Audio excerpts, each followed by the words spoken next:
அஸ்ஸலாமு அலைக்கும் வரஹ்மத்துல்லாஹி வபரகாத்துஹு. தினமும் ஒரு தெளிவு. சுன்னத்தான செயல்களை விடுவது குற்றமா என்று ஒரு கேள்வி கேட்கப்பட்டிருக்கிறது.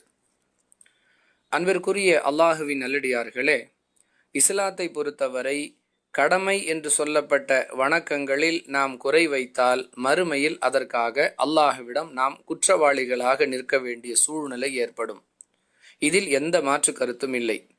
இது தவிர உபரியான வணக்கங்கள் அல்லது உபரியான செயல்கள் என்று சொல்லப்படக்கூடிய சுன்னத்தான நஃபீலான காரியங்களை ஒருவர் விட்டுவிடுகிறார் என்றால் அதற்காக அவர் தண்டிக்கப்படுவாரா என்பதே இந்த கேள்வியின் அடிப்படை. சுன்னத்தான மற்றும் நஃபீலான செயல்களை பொறுத்தவரை செய்தால் நன்மை, இல்லை என்றால் குற்றம் இல்லை என்பதே இஸ்லாத்தின் வழிகாட்டுதல். அதே நேரத்தில் சுன்னத்தான காரியங்களை ஒருவர் தன்னுடைய இயலாமையால் விடுவது அல்லது நேரமின்மையால் விடுவது என்பது வேறு, அதை அலட்சியமாக கருதி கைவிடுவது என்பது வேறு.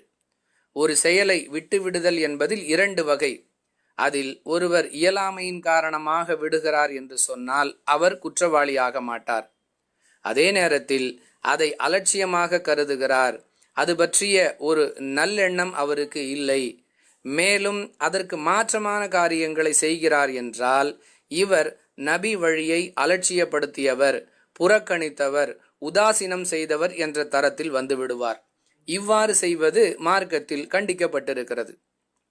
இது குறித்து ரசூலுல்லாஹி ஸல்லல்லாஹு அலைஹி வஸல்லம் அவர்கள் பேசும் பொழுது ஃபமன் ரகிப அன் சுன்னதி ஃபலைஸ மின்னி என்ற வாசகத்தை சொல்லுகிறார்கள்.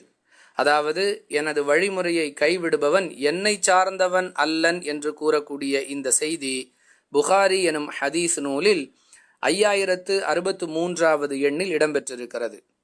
இப்படி செய்வதில்தான் நன்மை இருக்கிறது என்று நபிகளார் கற்றுத்தரக்கூடிய ஒரு விஷயத்தை ஒருவர் அலட்சியப்படுத்துகிறார், உதாசீனம் செய்கிறார் என்றால் அவர் தன்னை சார்ந்தவர் அல்லர். அதாவது ரசூலுல்லாஹி ஸல்லல்லாஹு அலைஹி வஸல்லம் அவர்கள் கொண்டு வந்த மார்க்கத்தை சார்ந்தவர் அல்லர் எனும் அளவிற்கு கடுமையான வாசகத்தால் அல்லாஹுவின் தூதரவர்கள் அடையாளப்படுத்துகிறார்கள்.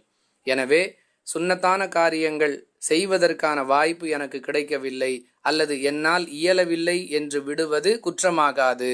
சுன்னத்தான விஷயங்களில் அலட்சியம் காட்டுவது நல்லதல்ல என்பதே இந்த கேள்விக்கான தெளிவு. வாஹிரு தஅவானா அனில் ஹம்துலில்லாஹி ரப்பில் ஆலமீன். அஸ்ஸலாமு அலைக்கும் வரஹ்மத்துல்லாஹி வபரகாத்துஹு.